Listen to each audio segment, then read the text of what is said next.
Hello all my dear students, स्वागत है आप सभी का हमारे इस official YouTube channel JK career institute और आज की मेरी इस क्लास में। तो जैसा कि हम सभी जानते हैं, हम लोग डिस्कस कर रहे हैं चैप्टर सॉल्यूशन 12th एनसीईआरटी का, और आज हम सॉल्यूशन चैप्टर का 5th लेक्चर अटेंड करेंगे।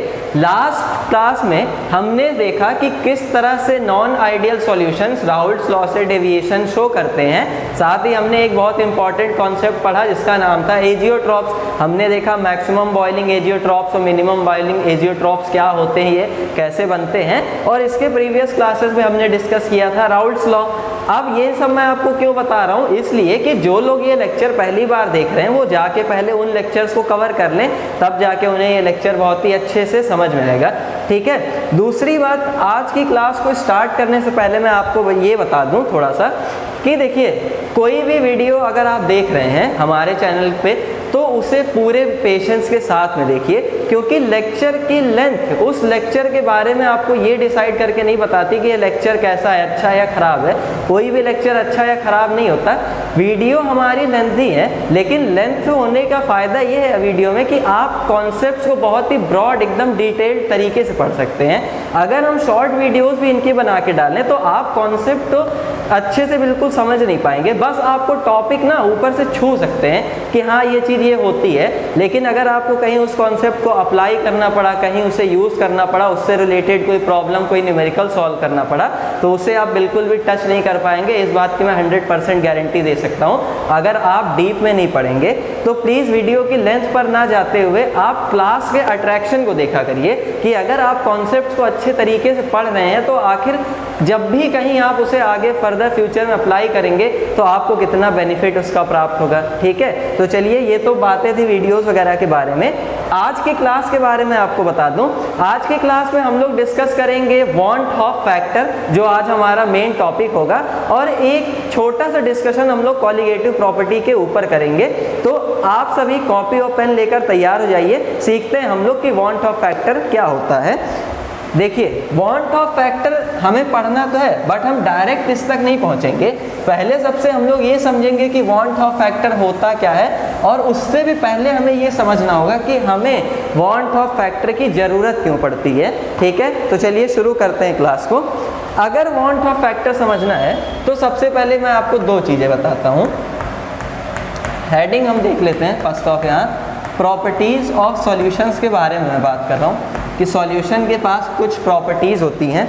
जैसे कोई भी सॉल्यूशन हो गया, वो दो तरीके की प्रॉपर्टीज़ शो करता है। एक होती है उसकी कॉन्स्टिट्यूशनल प्रॉपर्टीज़, कॉन्स्टिट्यूशनल प्रॉपर्टीज़,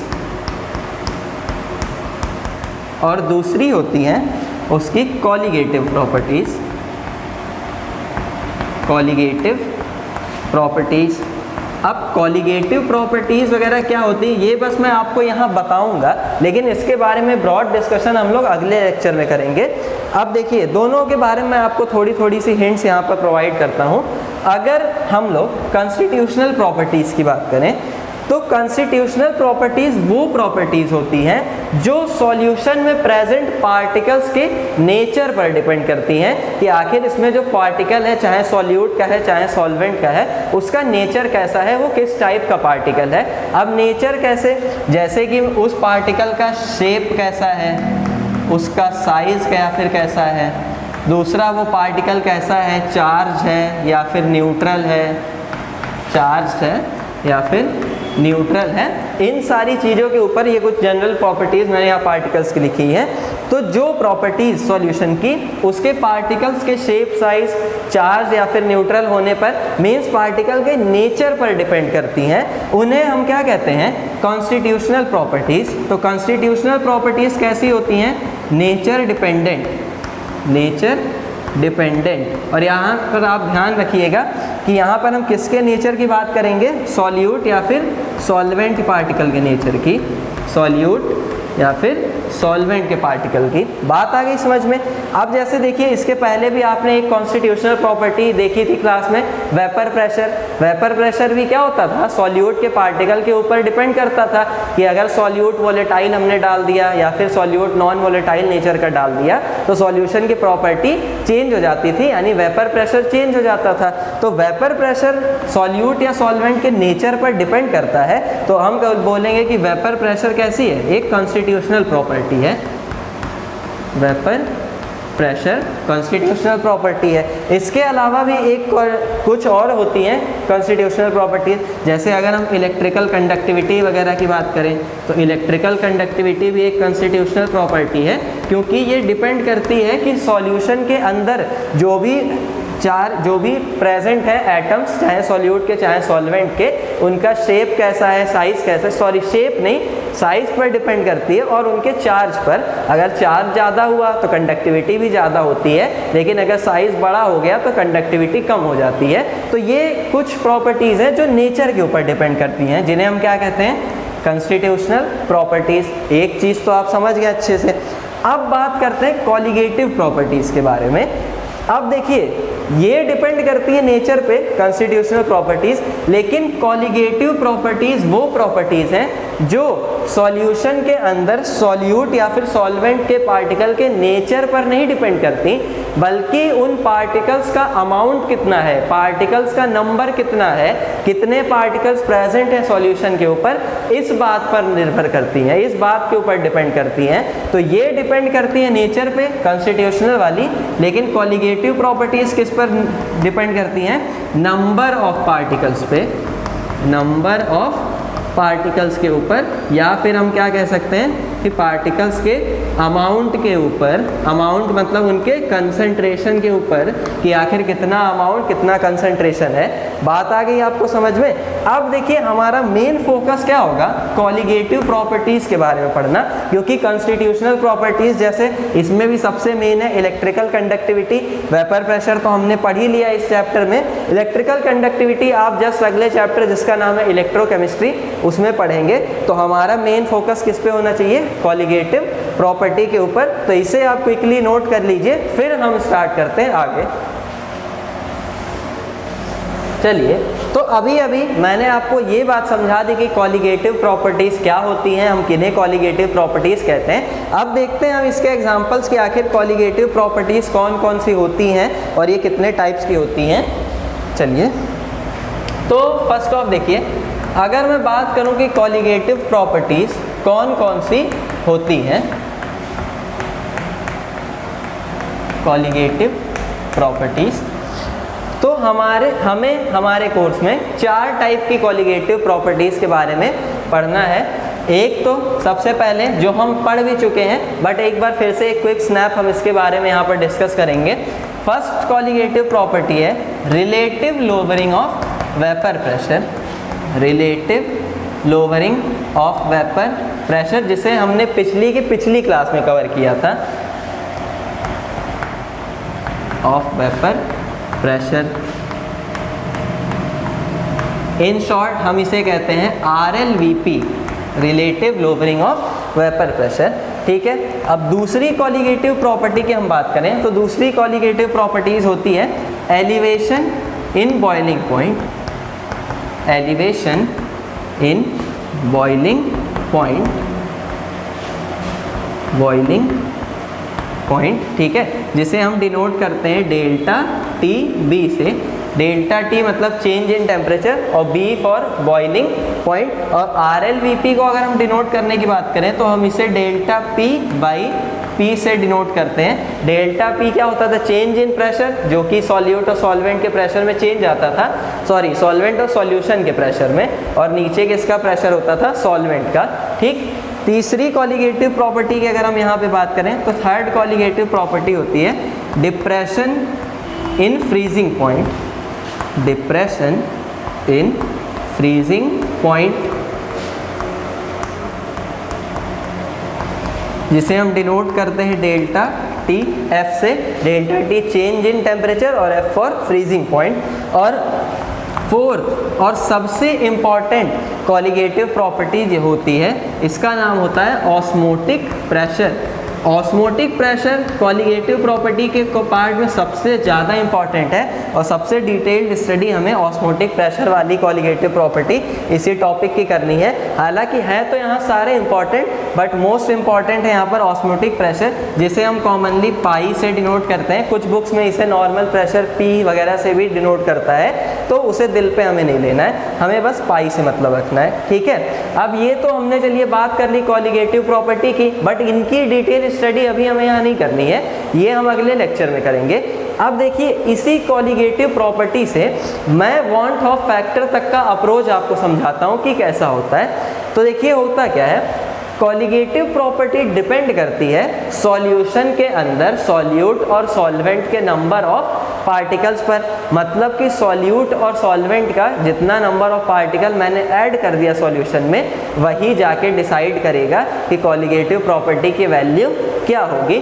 जैसे सपोज करिए अगर ये मेरे पास कोई जनरल यहाँ पर मैंने सॉल्वेंट ले रखा था और फिर मैंने इसमें कोई सॉल्यूट ए था, उसके 5 पार्टिकल्स ऐड कर दिए। कितने पार्टिकल्स? 5 पार्टिकल्स। तो अब यही जाके डिसाइड करेंगे सॉल्यूशन के अंदर कि मेरी कॉलिगेटिव प्रॉपर्टी की वैल्यू क्या होगी। मैंने 5 पार्टिकल को लेके कॉलिगेटिव प्रॉपर्टी की कैलकुलेशन पहले से ही करके रखी है और फिर सॉल्यूशन के अंदर इनको मैंने डाल के ऑब्जर्व कर लिया कि यही कॉलिगेटिव प्रॉपर्टी की वैल्यू आ रही है या नहीं, तो वही वैल्यू मिलेगी बिकॉज मैंने 5 को ही रख के कैलकुलेट किया है। अब सॉल्यूशन के अंदर भी 5 ही पार्टिकल है, तो कॉलिगेटिव प्रॉपर्टी की वैल्यू चेंज थोड़ी ना हो जाएगी, वही रहेगी। समझ में आ गई ना बात आपको? लेकिन आप एक ऐसे केस के बारे में सोचिए कि आप सपोज करिए आपने तो ऊपर से 5 पार्टिकल कैलकुलेट करके डाले कि भाई मैं तो 5 पार्टिकल ऐड कर रहा हूँ सॉल्यूशन में, लेकिन सॉल्यूशन के अंदर जाते ही ये नंबर ऑफ पार्टिकल बदल कर 3 या फिर 7 हो गए। मतलब या तो कम हो गए या तो फिर ज़्यादा हो गए। तब आप कैसे डिसाइड करेंगे कॉलिगेटिव प्रॉपर्टी? क्योंकि अब तो यहाँ पर वैल्यू चेंज हो जाएगी।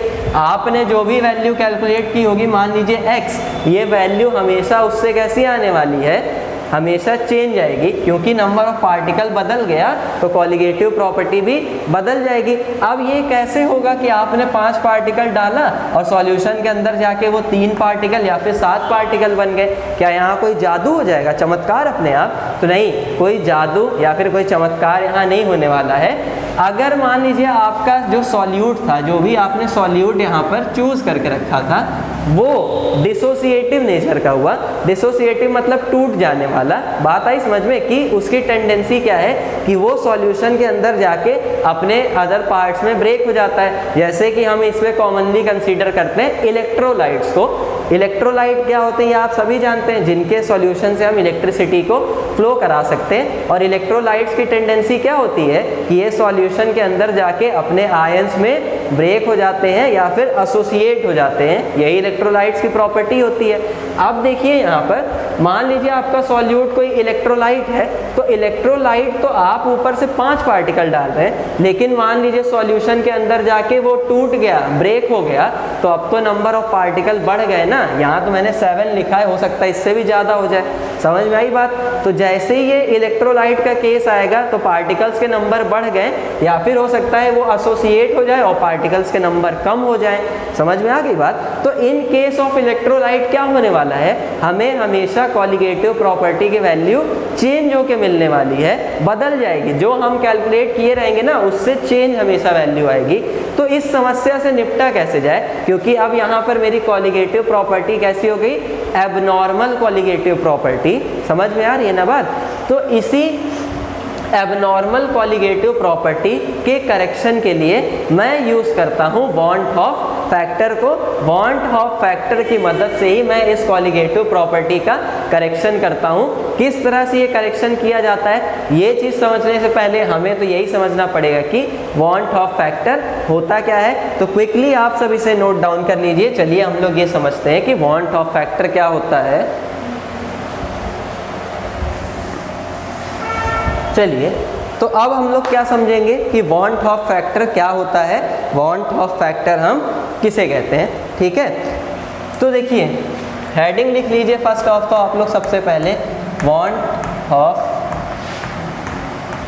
फैक्टर। वॉन हॉफ यहाँ पर साइंटिस्ट का नाम है जिन्होंने इस चीज़ के बारे में लोगों को समझाया था, एबनॉर्मल कॉलिगेटिव प्रॉपर्टी वगैरह के बारे में। एबनॉर्मल कॉलिगेटिव प्रॉपर्टी का मतलब कॉलिगेटिव प्रॉपर्टी का चेंज हो जाना। समझ में आई बात? अब यहाँ पर देखिए होता क्या है, अभी अभी मैंने आपको बताया कि होगा वही जो चाहेंगे राम, ऐसा ही कहा जाता है। तो देखिए ये सॉल्यूशन है, सॉल्यूशन नहीं सॉरी सॉल्वेंट है, ये मेरे लिए क्या है?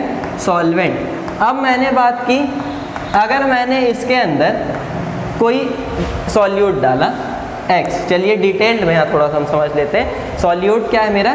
x। चलिए x नहीं हम कुछ और ले लेते हैं, मानिए a, थोड़ा आगे आसान हमें पड़ेगा। मेरा सॉल्यूट क्या है? a। अब a अगर मेरा सॉल्यूट है तो a दो टाइप का हो सकता है, ठीक है? हो सकता है a नॉन इलेक्ट्रोलाइट हो, a कैसा हो? नॉन इलेक्ट्रोलाइट हो, या फिर एक ऐसा हो इलेक्ट्रोलाइट हो। बात आ रही है समझ में? अब यहाँ पर फिर से इलेक्ट्रोलाइट के अंदर भी दो केसेस हैं कि अगर ए इलेक्ट्रोलाइट है तो हो सकता है ए स्ट्रॉन्ग इलेक्ट्रोलाइट हो, स्ट्रॉन्ग इलेक्ट्रोलाइट हो, या तो फिर एक ऐसा हो वीक इलेक्ट्रोलाइट हो, स्ट्रॉन्ग इलेक्ट्रोलाइट या फिर वीक इलेक्ट्रोलाइट। अब पहले चलिए एक एक करके सेपरेट स्टडी करते हैं। अगर हम बात करें नॉन इलेक्ट्रोलाइट्स के बारे में, तो नॉन इलेक्ट्रोलाइट क्या होते हैं? वो सॉल्यूशंस या फिर वो सब्सटेंसेस जिनके सॉल्यूशन से हम इलेक्ट्रिसिटी का फ्लो नहीं करवा सकते हैं, मतलब कि ये अपने आयंस के अंदर ब्रेक नहीं होते हैं। क्योंकि सॉल्यूशन में इलेक्ट्रिसिटी फ्लो होने का रीज़न क्या होता है? सॉल्यूशन के आयन। अगर आयन ही नहीं है सॉल्यूशन में तो इलेक्ट्रिसिटी कैसे फ्लो होगी? मतलब नॉन इलेक्ट्रोलाइट्स सॉल्यूशन के अंदर आयंस प्रेजेंट नहीं होते हैं। ये नॉन इलेक्ट्रोलाइट वाले जो भी होते हैं ये सॉल्यूशन के अंदर जाके ब्रेक नहीं होते हैं। मतलब इनके केस में अल्फा कैसा होता है? ज़ीरो होता है। अब आप बोलेंगे ये मंगल ग्रह का टर्म कौन सा आ गया यहाँ पे अल्फा? तो अल्फा मंगल ग्रह का टर्म नहीं है भाई, आपको पढ़ाया जाता है पिछली क्लासेस में। अल्फा को हम क्या बोलते हैं? Degree of dissociation. यहाँ पर अल्फा क्या है? Dissociation constant. आप पढ़ के आए हैं क्लास 11th में आयनिक इक्विलिब्रियम चैप्टर में हमें पढ़ाया जाता है। तो अल्फा इनके लिए कैसा होगा? ज़ीरो। अल्फा हमें क्या बताता है कि कोई सब्सटेंस कितना टूटा है? अल्फा ज़ीरो मतलब टूटा ही नहीं है। बात आ गई समझ में? अब इलेक्ट्रोलाइट के केस में बात करें तो इलेक्ट्रोलाइट के केस में जो अल्फा होगा वो हमेशा कैसा होगा? ज़ीरो के बराबर नहीं होगा, क्योंकि ये भाई लोग तो जाके अपने सॉल्यूशन में आयंस के अंदर ब्रेक हो जाते हैं। तो अगर अल्फा ए की बात करें, ए कोई स्ट्रॉन्ग इलेक्ट्रोलाइट हुआ तो इस स्ट्रॉन्ग इलेक्ट्रोलाइट के लिए तो जनरली अल्फा कैसा होता है? 1 के बराबर होता है। बात आ गई आपको समझ में? जनरली कैसा होता है? 1 के बराबर। यहाँ पर चेंज भी हो सकता है, 1 से थोड़ा सा कम वगैरह भी हो सकता है, लेकिन वीक इलेक्ट्रोलाइट के लिए जो आपका अल्फा होता है ना वो हमेशा 1 से कैसा होता है? छोटा, लेकिन 0 से बड़ा होता है। इतनी बात अब आपको याद रखनी है। मतलब इसके लिए वैल्यू अल्फा की 0 से 1 के बीच में लाई करेगी। 0 से 1 के बीच में क्यों? ऐसा तो होगा ही नहीं कि ये ब्रेक ना हो। इलेक्ट्रोलाइट है, भले ही वीक है, ब्रेक तो होगा, लेकिन कंप्लीटली ब्रेक नहीं हो पाएगा। तो कंप्लीटली ब्रेक नहीं होगा इसलिए 1 से वैल्यू छोटी होगी, लेकिन 0 से तो ज़्यादा ही ब्रेक हो जाएगा, इसलिए 0 से 1 के बीच में होगी। बात आ गई समझ में? अब ये तो हमने इलेक्ट्रोलाइट नॉन इलेक्ट्रोलाइट समझ लिया। अब अगर देखिए ए को फर्स्ट केस हम यहाँ पे बनाए, ठीक? फर्स्ट केस में ए मेरा कैसा है? एनी है, यानी कि नॉन इलेक्ट्रोलाइट है। तो ए अगर नॉन इलेक्ट्रोलाइट है तो होगा क्या कि यहाँ पर हम दो वैल्यूज़ की देखिए बात करेंगे। एक कैसी? बिफोर वैल्यू, और एक होती है आफ्टर वैल्यू। बिफोर वैल्यू कौन सी? जो मैं कैलकुलेट करता हूँ ए डालने से पहले, ए पुट करने से पहले। मतलब अभी मैंने सॉल्यूशन के अंदर ए डाला नहीं है, बस ए का जो अमाउंट था उसको लेके मैंने कैलकुलेशन कर ली है। तो ए पुट करने से पहले इसको हम बोलते हैं बिफोर वैल्यू। बात आ गई समझ में? तो मान लीजिए कि ए पुट करने से पहले आपको कॉलिगेटिव प्रॉपर्टी की कुछ भी वैल्यू मिलती है तो उसे हम क्या बोलते हैं? इसे हम बोलते हैं कैलकुलेटेड वैल्यू, कैलकुलेटेड वैल्यू, या फिर थियोरेटिकल वैल्यू, या फिर थ्योरेटिकल वैल्यू। समझ में आ गई बात। और a को जब मैंने सॉल्यूशन के अंदर पुट कर दिया तो अब फिर मैं एक्सपेरिमेंट के थ्रू देखता हूँ कि सॉल्यूशन के अंदर जाने पे जो वैल्यू मैंने कैलकुलेट की है वो मुझे मिल रही है या फिर नहीं मिल रही है। तो इस समय बोला जाता है इसे ऑब्जर्व्ड वैल्यू। मतलब जब आपने a को पुट कर दिया तब आपको क्या मिलती है, ऑब्जर्व्ड वैल्यू। इसमें कोई आपको दिक्कत, इसमें तो आपको कोई दिक्कत नहीं होनी चाहिए। अब देखिए यहाँ पर बात यह है कि अगर A नॉन इलेक्ट्रोलाइट है तो A नॉन इलेक्ट्रोलाइट होने पे क्या होगा कि आपकी जो थ्योरेटिकल यानी कि कैलकुलेटेड वैल्यू होगी कॉलिगेटिव प्रॉपर्टी की, मान लेते वो क्या थी, x थी, तो x कैलकुलेटेड आपकी x ऑब्जर्व्ड वैल्यू के बराबर हो जाएगा।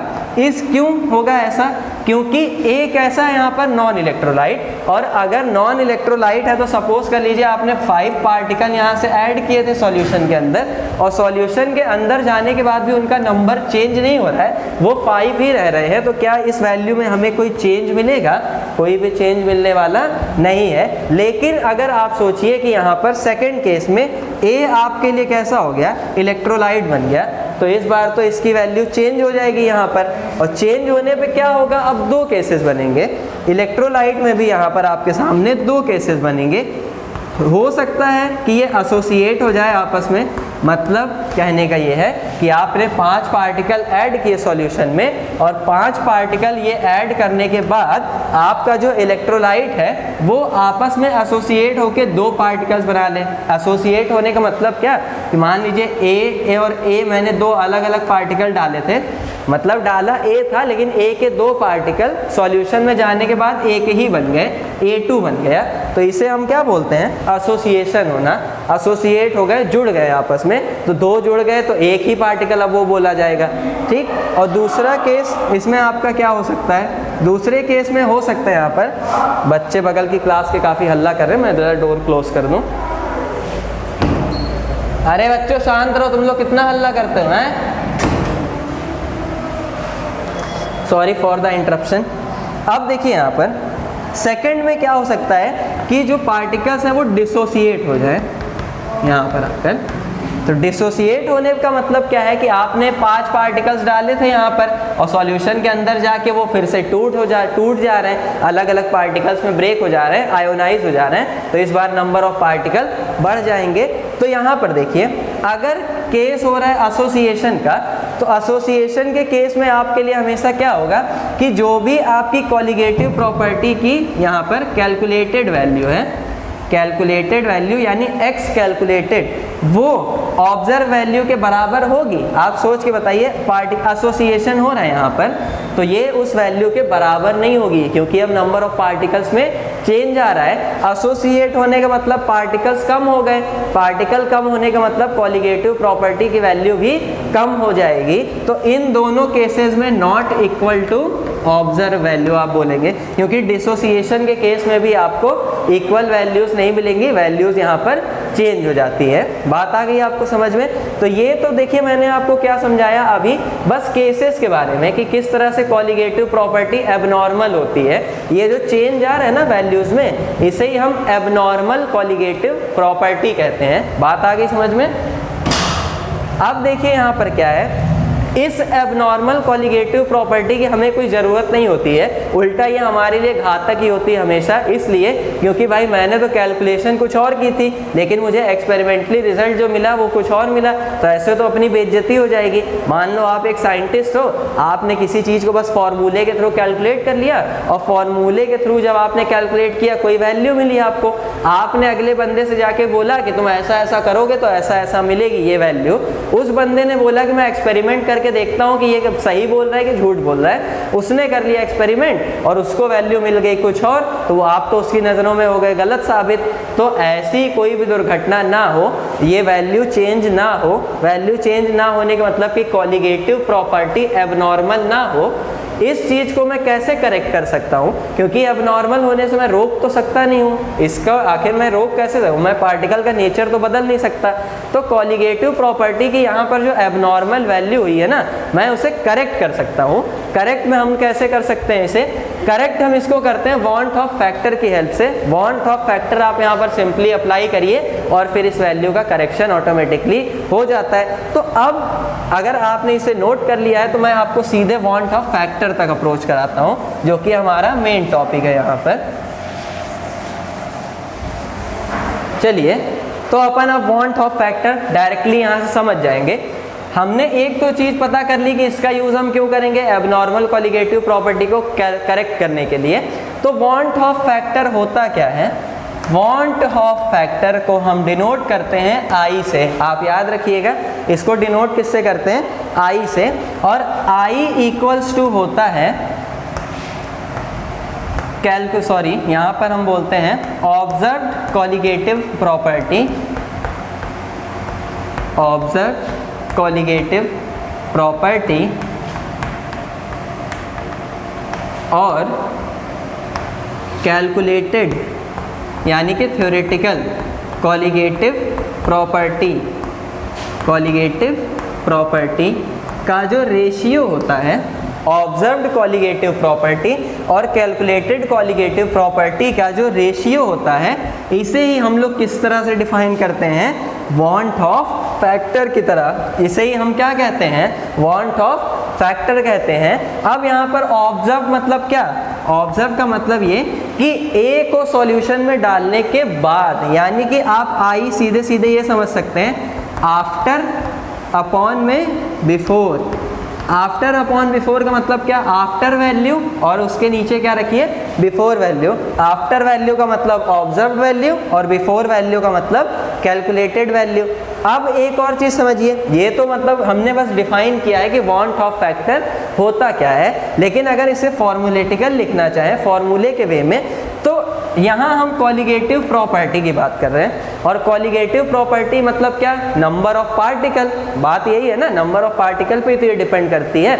मतलब अगर आपको आई लिखना हो वांट ऑफ फैक्टर, तो आप यहाँ पर लिख सकते हैं एन ऑब्जर्व, यानी ऑब्जर्व नंबर ऑफ मोल्स किसके, आपका जो भी सॉल्यूट है ए है उसके, अपॉन में कैलकुलेटेड नंबर ऑफ मोल्स जो आपने सॉल्यूशन के अंदर ए को डालने के बाद कैलकुलेट किए हैं। बात आ गई यहाँ पे आपको समझ में। तो ये क्या हो गया, वांट ऑफ फैक्टर के लिए एक मैथमेटिकल इक्वेशन। अब यहाँ से देखिए number of moles, number of moles मतलब एक फिक्स नंबर ऑफ पार्टिकल्स को डिनोट करते हैं ये। और number of mole equal to होता क्या है, वेट अपॉन में मॉलिक्यूलर वेट, आपको ये भी मालूम है। तो यहाँ पे अगर इस फॉर्मूले को हम थोड़ा देखिए ऐसे ब्रेक डाउन कर लें कि वेट अपॉन में मॉलिक्यूलर वेट कौन सा वाला, ऑब्जर्व वाला।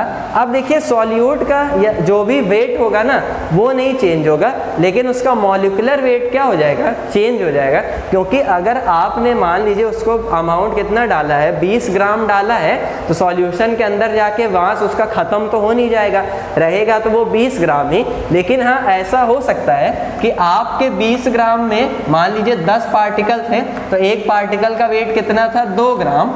तो सॉल्यूशन के अंदर जाके ना अब ये जो है 10 पार्टिकल वो टूट जाए किसमें, 20 पार्टिकल्स में। 10 पार्टिकल कितने में ब्रेक हो जाए, 20 पार्टिकल में, और हर पार्टिकल का वेट कितना हो जाए, 1-1 ग्राम। तो यहाँ पर देखिए वेट चेंज हुआ, वेट नहीं चेंज हुआ, अभी भी 20 ग्राम था, अभी भी 20 ग्राम है, लेकिन यहाँ पर एक पार्टिकल का वेट 2 ग्राम था, यानी कि मॉलिक्यूलर वेट कितना था, 2 ग्राम। लेकिन सॉल्यूशन के अंदर जाके जब 10 पार्टिकल के 20 पार्टिकल बन गए, तो अब मॉलिक्यूलर वेट कितना हो गया, 1 ग्राम हो गया। तो वेट हमेशा उतना ही रहेगा, चेंज क्या होगा, molecular weight, molar mass change होगा। तो यहाँ पर हमने कर लिया एम ऑब्जर्व अपॉन में, नीचे इसी तरह से वेट तो उतना ही रहेगा, लेकिन एन कैलकुलेटेड की जगह अब हम कैलकुलेटेड मोलर मास रख लेंगे, जो कि चेंज हो गया होगा। बात आई आपको समझ में। तो यहाँ से देखिए जब आप कैलकुलेट करेंगे तो ये पूरा टर्म यहाँ से ये इसके ऊपर जाएगा और ये आ जाएगा इस जगह, मतलब finally I is equals to हमारे सामने क्या हो जाएगा, वेट और वेट यहाँ पर देखिए कैंसिल आउट हो जाएंगे, एम कैलकुलेटेड ऊपर आ जाएगा, तो एम कैलकुलेटेड अपॉन में हमारे सामने क्या आ जाएगा, एम ऑब्जर्व। यानी कि अब आपको वांट ऑफ फैक्टर डिफाइन करने का एक और तरीका मिल गया।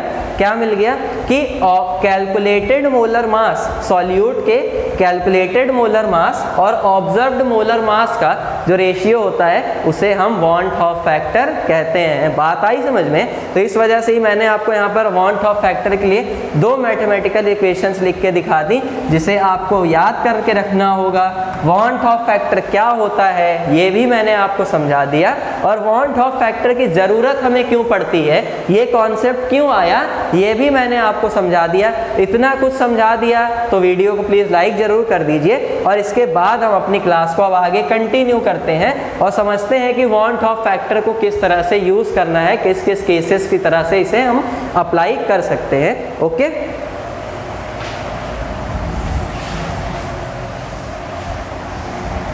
चलिए, कहाँ चलना है? कहीं नहीं चलना है, यहीं रहना है। तो अब हम लोग ये समझेंगे कि वॉन्ट ऑफ फैक्टर को कितने कितने केसेस में अप्लाई किया जा सकता है। तो वॉन्ट ऑफ फैक्टर अगर अपने को अप्लाई करना है तो देखिए हम इसके लिए यहाँ पर 3 केसेस बना सकते हैं। ब्रॉडली तो पहले हम 2 केसेस बनाएंगे। एक तो इलेक्ट्रोलाइट का केस होगा, जो मेरा सॉल्यूट है वो कोई इलेक्ट्रोलाइट हो सकता है। दूसरा जो मेरा सॉल्यूट है वो कोई नॉन इलेक्ट्रोलाइट हो सकता है। ठीक है, ये सारी चीज़ें अभी अभी हमने समझ ही ली हैं। अब इलेक्ट्रोलाइट में भी फिर 2 केसेस हैं कि इलेक्ट्रोलाइट जो होगा मेरा, या तो उसके केस में एसोसिएशन हो सकता है, और या तो फिर उसके केस में क्या हो सकता है, डिसोसिएशन हो सकता है, डिसोसिएशन।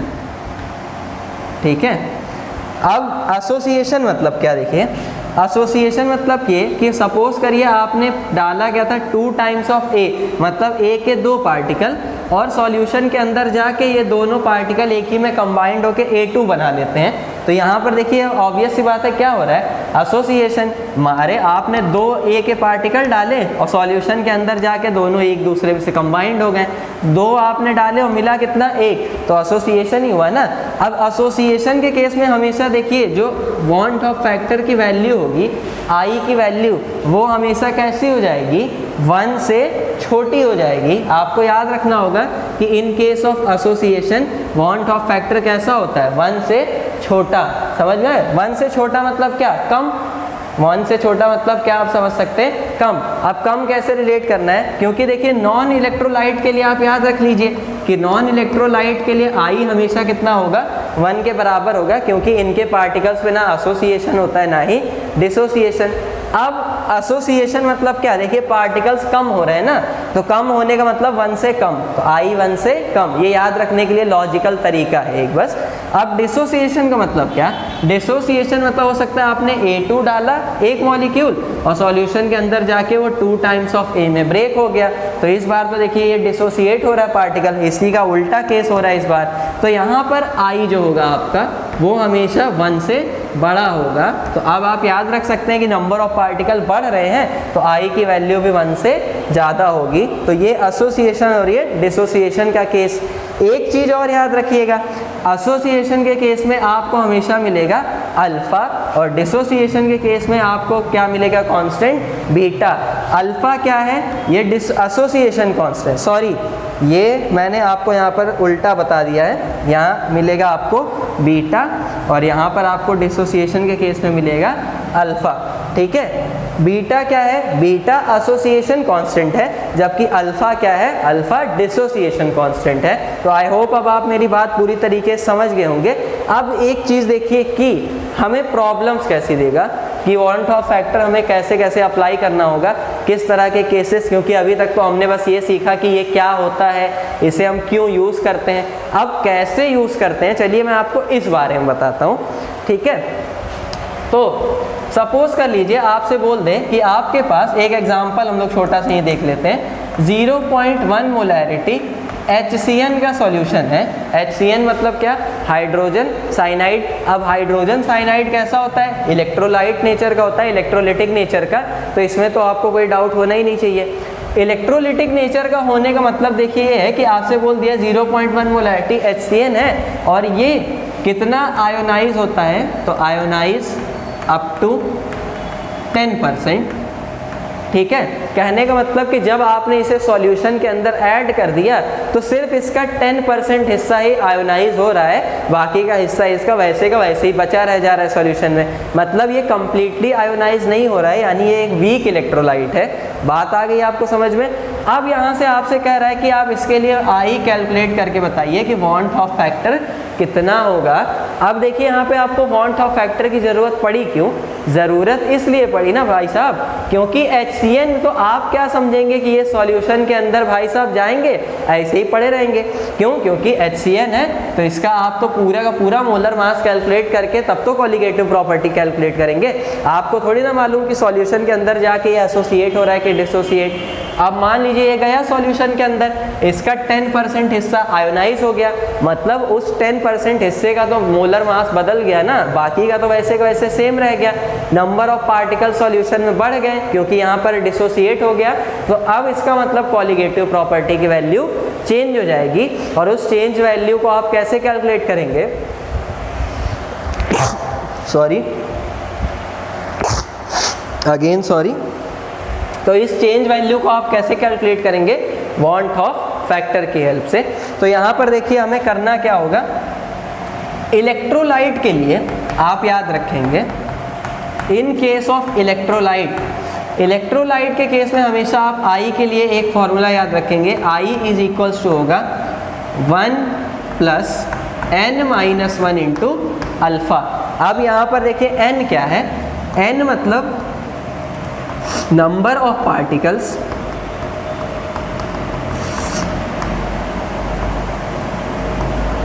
From one molecule. तो n क्या होगा, यहाँ पर एक मॉलिक्यूल से आपको जितने भी नंबर ऑफ पार्टिकल मिलेंगे वही होगी n की वैल्यू। और अल्फा क्या है, अल्फा आपको मालूम है, अल्फा है डिसोसिएशन कांस्टेंट। अब देखिए यहाँ पर I अगर मुझे कैलकुलेट करना है तो मैं यहाँ आपको कैलकुलेट करके दिखाता हूँ। I इज इक्वल्स टू यहाँ हो जाएगा HCN के लिए 1 प्लस HCN अगर आयोनाइज होगा HCN तो ये ब्रेक होगा H प्लस और CN माइनस में।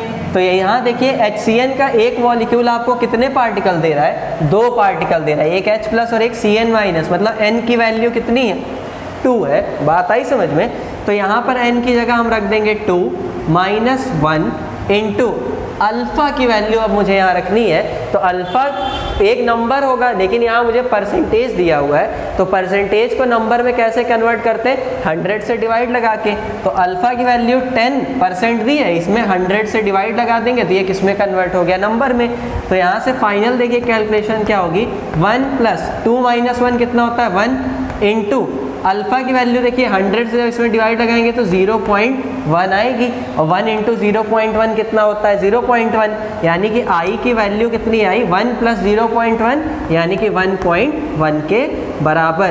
तो इसका मतलब कि I की वैल्यू यानी वॉन्ट ऑफ फैक्टर की वैल्यू HCN सॉल्यूशन के लिए कितनी है 1.1 के बराबर है। और अब आप यही वॉन्ट ऑफ फैक्टर की वैल्यू कॉलिगेटिव प्रॉपर्टी का जो भी फॉर्मूला होगा उसमें पुट कर दीजिए, तो आपको यहाँ पर नंबर ऑफ मोल्स एकदम करेक्ट फॉर्म में मिल जाएंगे। तो आई होप अब आप समझ गए होंगे कि वॉन्ट ऑफ फैक्टर का यूज हमको कहाँ पड़ता है। ठीक है, एक चीज आगे हाथ और बता दूं, अगर आपको बोल देना कि 100% आयोनाइज हो रहा है, क्या हो रहा है 100% आयोनाइज, मान लीजिए आपको सॉल्यूशन में अगर कभी बोल दे कि 100% आयोनाइज हो रहा है क्वेश्चन के अंदर, और या फिर कुछ भी ना बोला हो तो आप भी कितना मान के चलेंगे कि पूरा का पूरा आयोनाइज हो रहा है। मान लीजिए मैंने तो यहाँ आपको बोल दिया कि 10% आयोनाइज हो रहा है जो भी चीज़ है, अगर आपको किसी क्वेश्चन में स्पेसिफाई ना करे कि इतने % हो रहा है या उतने %, तो आप कितना मान के चलेंगे 100%। और जब भी 100% आयोनाइजेशन का केस होगा उस केस में I की वैल्यू हमेशा n के बराबर होगी। ये बात आपको ध्यान में रखनी है, आप इस फॉर्मूले में भी पुट करके देख सकते हैं। यहाँ अगर देखिए 100 पुट कर दूंगा तो ये पूरी वैल्यू क्या हो जाएगी, कट जाएगी, यहाँ 1 आएगा, 1 आने का मतलब यहाँ पे 2 माइनस 1 कितना होगा 1, 1 इंटू 1 होगा 1, और 1 प्लस 1 कितना होता है 2, और देखिए 2 किसकी वैल्यू है, n की वैल्यू है। तो 100% आयोनाइजेशन के केस में हमेशा I की वैल्यू n के बराबर होगी। मतलब अगर 100% आयोनाइजेशन बोले या फिर कुछ ना बोले HCN दे दे सीधे, तो आप बोल देंगे I की वैल्यू 2। बात आई समझ में, काम यहीं पे खत्म आपका। अब देखिए ये तो एक चीज मैंने आपको बता दी आगे अगर हम थोड़ा सा अपना डिस्कशन और बढ़ाएं, मैं इसको पहले थोड़ा यहाँ रफ कर देता हूँ। ये तो बस मैंने आपको जस्ट समझाने के लिए यहाँ पर ड्रॉ कर दिया, एक न्यूमेरिकल के थ्रू आपको समझा दूँ कि इसकी इम्पॉर्टेंस क्या क्या है। अब दूसरी चीज़ देखिए, यहाँ पर अगर हम मास के ऊपर इफेक्ट पता करें कि इलेक्ट्रोलाइट नॉन इलेक्ट्रोलाइट के केस में होने क्या क्या वाला है, तो देखिए डिसोसिएशन की तो हमने अभी अभी बात कर ली। मास देखिए नॉन इलेक्ट्रोलाइट की केस की अगर हम बात करें तो यहाँ पे आई की वैल्यू कैसी है, 1 के बराबर है in case of non electrolyte. यहाँ पर देखिए क्या होगा, आई मतलब क्या, m थ्योरेटिकल यानी है कि m कैलकुलेटेड अपॉन में m ऑब्जर्व, यही मैंने अभी आपको पीछे बताया था। डालने के पहले वाला मास मतलब सॉल्यूट A सॉल्यूशन के अंदर डालने के पहले वाला मास अपॉन में सॉल्यूशन के अंदर A को डाल देने के बाद वाला मास, ठीक है, इज इक्वल्स टू क्या होगा, 1 के बराबर। और जब आप फाइनली इसका इधर मल्टीप्लाई कर दीजिए तो m calculated is equals to किसके आ गया, m ऑब्जर्व के। तो आप देख सकते हैं कि मोलर मास जो कि हमने डालने के पहले कैलकुलेट किया था और सॉल्यूशन में A को पुट कर देने के बाद जो ऑब्जर्व मोलर मास है, दोनों आपस में कैसे हैं, बराबर है। यही इस बात का सबूत है कि नॉन इलेक्ट्रोलाइट के पार्टिकल्स आपस में सॉल्यूशन के अंदर जाके ना डिसोसिएट होते हैं ना एसोसिएट होते हैं, एज इट इज पड़े रहते हैं, ठीक है। अब कुछ नॉन इलेक्ट्रोलाइट के अगर एग्जाम्पल हम ले लें तो जैसे यूरिया हो गया, ग्लूकोज हो गया, इसके अलावा सुक्रोज हो गया, सुक्रोज, ठीक है, कौन सा रोज, सुक्रोज। तो इतनी सारी चीज़ें सॉल्यूशन के अंदर जाने के बाद एज इट इज पड़ी रहती हैं, कोई दिक्कत नहीं। तो इनके लिए आई हमेशा कितना होगा, 1 होगा, अल्फा कैसा होगा, 0 होगा, कोई दिक्कत आपको इसमें, कोई दिक्कत नहीं। अब अगर हम बात करें चलिए एसोसिएशन के केस की, कि भाई एसोसिएशन के केस में क्या क्या नौटंकी हो सकती है, तो देखिए एसोसिएशन के केस में क्या होता है, आई लेस देन 1 है, i is less than 1, i is less than 1 होने का मतलब कि m कैलकुलेटेड अपॉन में m ऑब्जर्व जो होगा ये भी कैसा होगा, लेस देन 1 होगा। i के प्लेस में हमने इसे पुट किया। अब अगर इसे मैं इधर भेज दूं तो m calculated is less then m observe. ओहो, ये क्या हो गया, इसका मतलब कि अगर मैंने सॉल्यूशन के अंदर कोई इलेक्ट्रोलाइट डाला और वो एसोसिएट हो गया सॉल्यूशन के अंदर जाके, तो मतलब उसके लिए जो मेरा कैलकुलेटेड मास था, जो मैंने A को पुट करने से पहले कैलकुलेट किया था, अब वो कम हो जाएगा और ऑब्जर्व्ड मास उसका कैसा हो जाएगा, ज़्यादा हो जाएगा। और ये बात आप लॉजिकली भी समझ सकते हैं। मान लीजिए आपने A डाला सॉल्यूशन के अंदर, तो A के एक पार्टिकल की अगर मैं बात करूँ तो सपोज कर लीजिए ये 5 ग्राम का था, बात आई समझ में। अब A का आप मान लीजिए अंदर जाते ही सॉल्यूशन में 2 पार्टिकल मिलके क्या बना लेते हैं, 1 पार्टिकल। तो ऑब्वियस सी बात है अब इस 1 पार्टिकल का मास कितना हो जाएगा, 10 ग्राम के बराबर। मतलब ऑब्जर्व मास बढ़ जाएगा और कैलकुलेटेड मास कैसा हो जाएगा, कम हो जाएगा, जो कि यहाँ पर आप देख रहे हैं। तो एक रिजल्ट यहाँ से आपको ये मिल गया एसोसिएशन का, इसे आप याद रखिएगा, ठीक है। दूसरी बात क्या है यहाँ पर, दूसरी बात ये है कि डिसोसिएशन के केस में अगर हम बात करें तो इसके में आई ग्रेटर देन 1 है। तो आई ग्रेटर देन 1 होने का मतलब m कैलकुलेटेड अपॉन में m ऑब्जर्व ये भी ग्रेटर देन 1 होगा।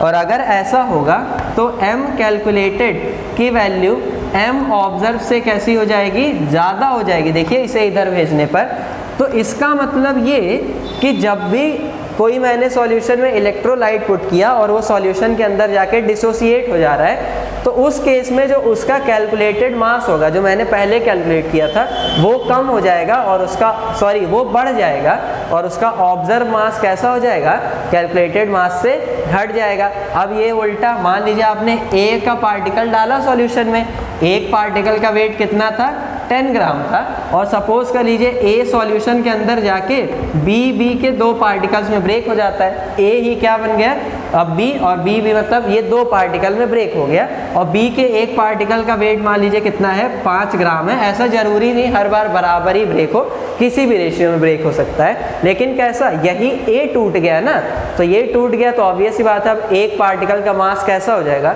कम हो जाएगा, यानी ऑब्जर्व मास कैलकुलेटेड मास से कम हो जाएगा, कैलकुलेटेड ज़्यादा ऑब्जर्व कम।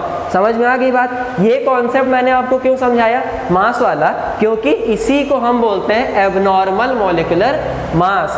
कहने का मतलब ये है कि आपसे क्वेश्चन आगे करेगा कि एबनॉर्मल मॉलिक्यूलर मास को समझाइए, तो आप बोलेंगे कि अगर मैं किसी सॉल्यूशन में कोई इलेक्ट्रोलाइट ऐड कर देता हूं और अगर वो इलेक्ट्रोलाइट सॉल्यूशन के अंदर जाके एसोसिएट या डिसोसिएट हो जाता है तो उसका कैलकुलेटेड मास और ऑब्जर्व मास की वैल्यू एक दूसरे के इक्वल नहीं आती है, इसी को हम बोलते हैं एबनॉर्मल मॉलिक्यूलर मास। बात आ गई ना समझ में। खेल खेल में अच्छा सा एक कॉन्सेप्ट हमने यहाँ पर सीख लिया, ठीक है। डिसोसिएशन मैंने आपको समझा दिया किस तरह से, वो HCN वाला एग्जांपल करके।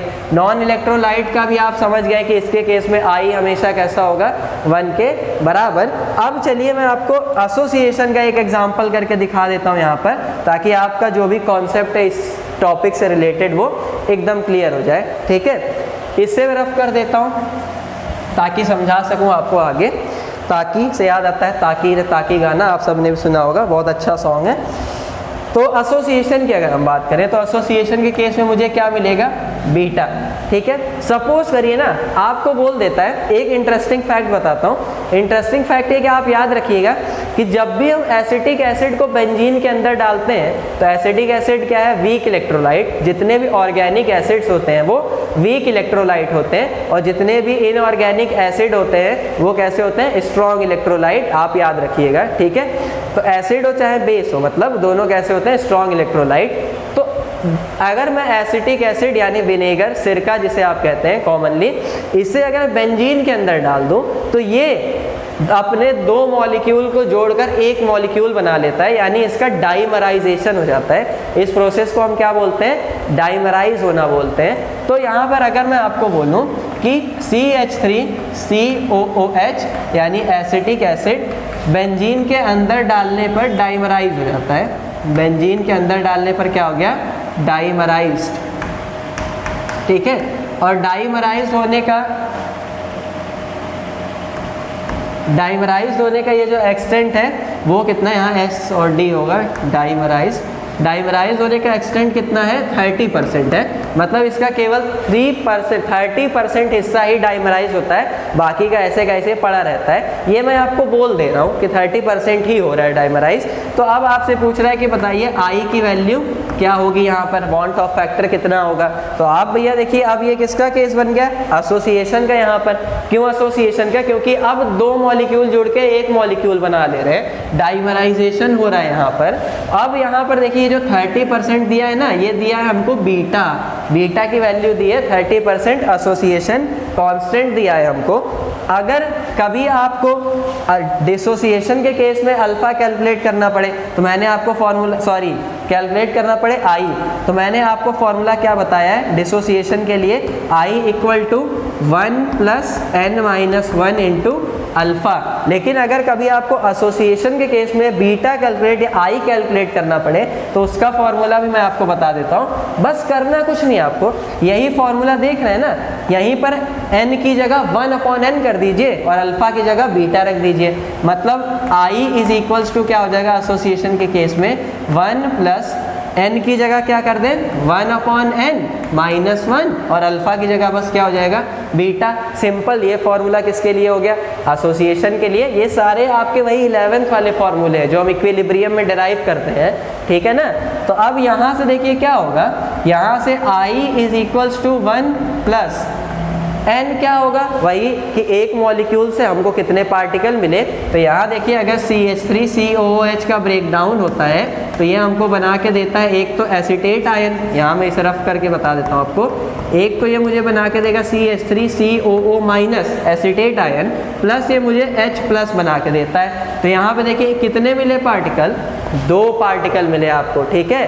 तो इस जगह पर अब क्या हो जाएगा, n की वैल्यू 2, तो 1/2 -1 इंटू बीटा की जगह देखिए 30% दे रखा है, लेकिन बीटा एक नंबर होगा ना कि परसेंट, तो हम इसे नंबर में कन्वर्ट कैसे करेंगे, 100 से डिवाइड लगाकर। अब फाइनली कैलकुलेट करते हैं तो 1 + ½ यानी 1/2 माइनस का 1 यहाँ पर कितना हो जाएगा आपके लिए, माइनस का यहाँ पे आगे क्या आ जाएगा माइनस का 1/2 और इंटू यहाँ पर कितना 0 से 0 कैंसिल आउट हो गया, तो इसके बाहर होगा 3/10। समझ में आ गई बात आपको।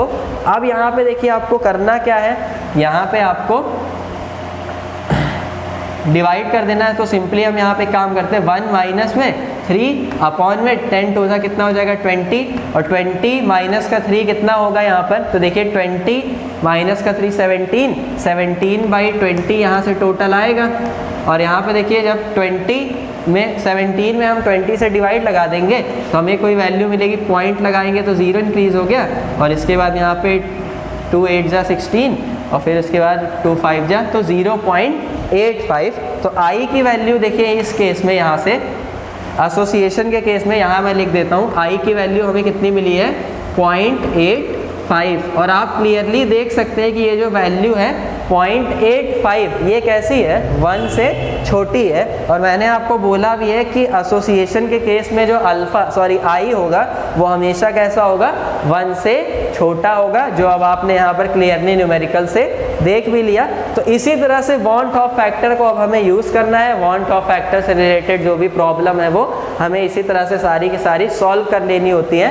कॉन्सेप्ट वांट ऑफ फैक्टर का बहुत ही अच्छा है। और एक चीज़ मैं आपको गारंटी बता देता हूँ, लोग आपको वांट ऑफ फैक्टर क्या होता है ये तो जरूर समझाते हैं, लेकिन वांट ऑफ फैक्टर का कॉन्सेप्ट आया कहाँ से, क्यों अप्लाई किया गया वांट ऑफ फैक्टर, ये सब आपको कोई नहीं जल्दी बताता है। रेयरली ये सब बातें आपको सुनने के लिए मिलती है। तो प्लीज़ जो भी कुछ भी हम सभी पढ़ाते हैं, हमारे चैनल पर जो भी कंटेंट आपको पढ़ाया जाता है, आप एक चीज़ गारंटी मान के चलिए कि एक्सट्रीमली फिल्टर्ड कंटेंट होता है, एकदम इसमें कोई भी गंदगी नहीं होती है, बिल्कुल स्वच्छ एकदम साफ होता है पूरा कंटेंट, इतना शानदार होता है, इतना अपडेटेड होता है कि आप नए ज़माने के साथ कंधे से कंधा मिला के चल सके।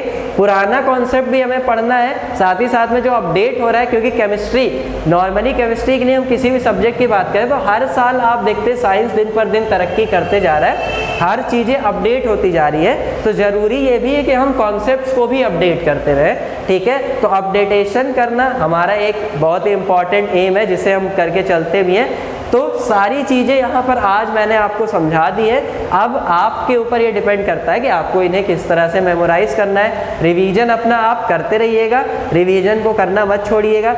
यहाँ पर आपको देखिए इस टॉपिक से अगर मैं इंपॉर्टेंट पॉइंट बता दूँ तो एसोसिएशन यानी बीटा, डिसोसिएशन यानी अल्फ़ा, ये जो फॉर्मूले हैं कि आई किस तरह से कैलकुलेट करें और सारी चीज़ें, ये बीटा किस तरह से, मतलब एसोसिएशन के केस में आई कैसे कैलकुलेट करें, ये सब आपको एकदम अच्छे तरीके से याद रखना होगा, ठीक है। जाते जाते चलिए एक चीज़ बस आपसे नॉर्मल जनरल सा एक क्वेश्चन करता हूँ और उसके बाद आज की क्लास को हम यहाँ पर दी एंड करेंगे। दी एंड इस क्लास का होगा, चैप्टर का नहीं, बिकॉज आगे अभी हमें कॉलिगेटिव प्रॉपर्टी भी कवर करनी है। चलिए अगर मैं आपसे ये पूछूं कि बताइए K4FeCN6, इसके लिए n की वैल्यू कितनी होगी। n की वैल्यू मतलब इसके एक, ये पूरा एक मॉलिक्यूल है, इससे आपको कितने नंबर ऑफ पार्टिकल मिलेंगे। तो ज़रा सोच कर बताइए क्विकली यहाँ पर कितने नंबर ऑफ पार्टिकल मिलेंगे। जल्दी थोड़ा सा एकदम करिए, देख कर आप बताइए कि आपको कितने नंबर ऑफ पार्टिकल यहाँ पर मिलने वाले हैं। सोच पाए आप कितने? तो आंसर क्या 3, क्या 2? अच्छा, कुछ लोग कह रहे होंगे 4, 1, 5 और यहाँ पे जो है पूरे हमको 11 पार्टिकल मिलेंगे, 6 इसके, 1 इसके, 4 इसके। तो नहीं, ऐसा बिल्कुल भी नहीं होने वाला है। देखिए बता देता हूँ मैं ही आपको, ये है एक कोऑर्डिनेशन कंपाउंड, ठीक है।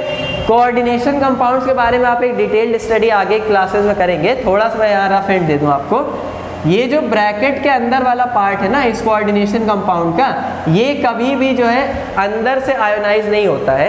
ये पूरा ब्रैकेट हमेशा एक साथ ही रहता है, एक साथ ही आयोनाइज होता है, ठीक है। तो यहाँ से देखिए क्या हो जाएगा, ये ब्रेक होगा 4 टाइम्स ऑफ K+ में, और साथ ही साथ में इस पूरे ब्रैकेट के अंदर का कोई भी पार्ट आयोनाइज नहीं होगा, और इस पूरे पे चार्ज कितना आ जाएगा -4, क्योंकि हमें टोटल चार्ज ही बैलेंस करना है। इस पर नेट चार्ज कितना है, 0 है, तो यहाँ पे +4 पॉजिटिव और -4 नेगेटिव मिलके कितना हो जाएगा 0। तो देखिए टोटल आप कितने पार्टिकल मिले आपको, 4 पोटेशियम के और एक ये वाला ब्रैकेट का पार्ट, यानी टोटल 5 पार्टिकल मिले, तो n की वैल्यू कितनी हो गई यहाँ से 5। तो इस तरह के भी आपको कुछ केसेस कोऑर्डिनेशन कंपाउंड से रिलेटेड दिए जा सकते हैं। आई की वैल्यू, वन टॉप फैक्टर की वैल्यू कैलकुलेट करने के लिए इन सबको भी आप ध्यान में रखिएगा। तो आज की क्लास में वन टॉप फैक्टर क्या होता है, इसका कॉन्सेप्ट कहाँ से आता है, ये सारी चीज़ें क्या होती है हमने समझ लिया।